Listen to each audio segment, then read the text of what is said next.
आज हम पढ़ रहे हैं हिंदी साहित्य काल विभाजन। ठीक है, वो हम पढ़ चुके हैं कि शिव 1187 और शिवसेना ने तो कोई प्रयास ही नहीं किया। ठीक है, प्रयास किया, प्रथम प्रयास किया था जॉर्ज गिरिसन ने, लेकिन ये वैज्ञानिक नहीं माना जाता। ठीक है, देखो इन्होंने कितने भाग थे, 11 भागों में बांटा था। एक पद था अज्ञात विविध में। ठीक है, इसमें अज्ञात आ गए थे।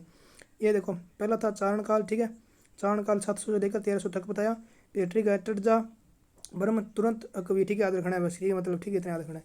फिर आएगा समुचित काल विभाजन जिनका माना जाता है। ठीक है, वो है मिश्र बंधुओं का, 5 और 8 भागों में माना था। ठीक है, आदिकाल, मध्यकाल, रीतिकाल और आधुनिक काल। ठीक है, आधुनिक काल के फिर उन्होंने 2 भाग कर दिए। देखो कैसे, मुख्य पांच माने जाते हैं, आदिकाल, मध्यकाल, रीतिकाल, परिवर्तन काल, वर्तमान काल। ठीक है, इतना याद रखना है। अब आदिकाल मानते हैं 700 से लेकर के 1444 तक, ये सब संवत में है। ठीक है, इनके वाले 700 से 1444, और इनका फिर के पूर्व और उत्तर के है ना, मतलब तो वे 1343 रख देना बीच में। फिर आता है मध्यकाल। मध्यकाल कब है, 1444 से लेकर 1680 तक। ठीक है, 1444 से लेकर 1680 तक। फिर मुद्दे का पूर्व उत्तर करना तो 1560 रख देना है। ठीक है, फिर है 1680 से लेकर 1890 तक अलंकृत काल। ठीक है, रीतिकाल को अलंकृत काल का कहा इन्होंने। ठीक है, फिर इसके भी वही कर देना है, पूर्व उत्तर बना देना 2 हिस्से कुछ तो 1790 लगाकर। फिर है 1890 से लेकर 1925 तक इन्होंने किया था परिवर्तन काल।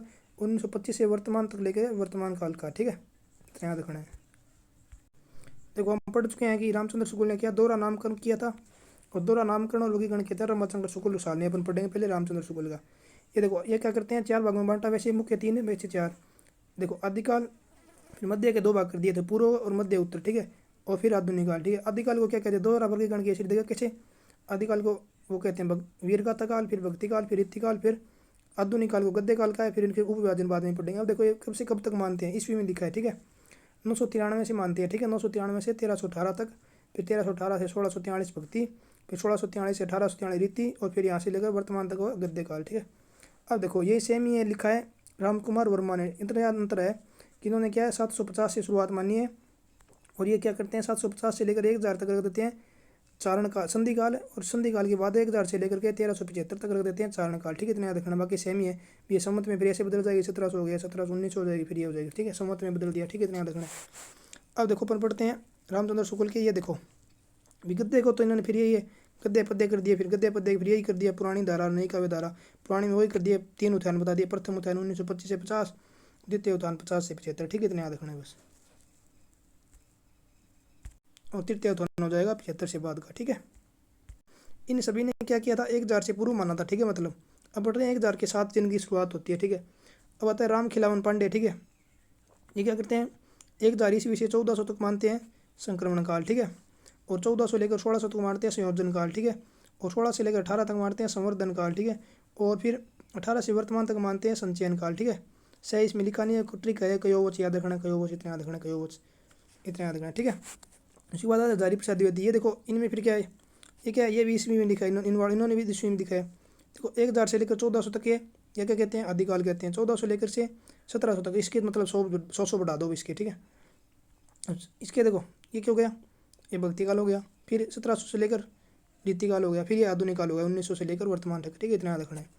अब उसके बाद अपन पढ़ते हैं रमाशंकर सवाल का। इन्होंने 2 नामकरण 2 वर्गीकरण किया। ठीक है, 3 भागों में बांटे, मुख्य कितने, देखो थोड़ा आराम से समझना है। देखो शुरुआत तो 1000 से मानती है। ठीक है, ये संवत में मानते हैं, तो हम संवत में रमाशंकर सुकाल संवत याद रखना है। ठीक है, पहले कहते हैं आदिकाल, फिर मध्यकाल, फिर आधुनिक काल, फिर इनके वही नाम याद रखने, बाल्यावस्था, किशोरावस्था, युवावस्था। ठीक है, ऐसे तो हो गए। अब देखो आदिकाल को क्या कहा है, 1000 से लेकर 1400 तक। ठीक है, सेम यही है, मतलब ये ईस्वी में सन में। ठीक है, इतना याद रखना है। और फिर ये क्या रखना है, इनका फिर अगर वो कर देना पूर्व उत्तर आए तो बीच में 1200 रख देना। ठीक है, फिर आता है किशोरावस्था यानी मध्यकाल। मध्यकाल को फिर 1400 से लेकर 1800 तक माना है। ठीक है, इसके फिर एक वृद्धि कर दी, देखो 100 साल इसमें बढ़ा दिया। ठीक है, और इसमें क्या है, फिर अगर पूछ ले पूर्व उत्तर पूछ ले तो 1600 लगा देना है। ठीक है, फिर उसके बाद देखो आधुनिक काल जो था ना, यानी किशोरावस्था या थी युवावस्था थी, उसके उन्होंने 2 भाग कर दिया था। परिवर्तन काल लिख दिया 1800 से 1900। ठीक है, और 1900 से वर्तमान तक लिख दिया वर्तमान काल। इतना देखना, 2 भागों में बांट दिया। ठीक है, ठीक है, ये पहले 3 मानते थे 1000 से पूर्व, ये 3 मान लिए 1000 से शुरुआत। अब आते हैं गणपति चंद्र गुप्त, वो मानते हैं 1184 से। ठीक है, ये क्या कहते हैं, इसको कहते हैं प्रारंभिक काल। ठीक है, इतना याद रखना, गणपति चंद्र ने क्या कहा, प्रारंभिक काल, फिर मध्यकाल, फिर आदिकाल। ठीक है, आधुनिक काल। ठीक है, इतना देखना है। अब देखो इनके फिर इन्होंने तो 2 भाग कर दिए, मध्यकाल के 2 भाग किए।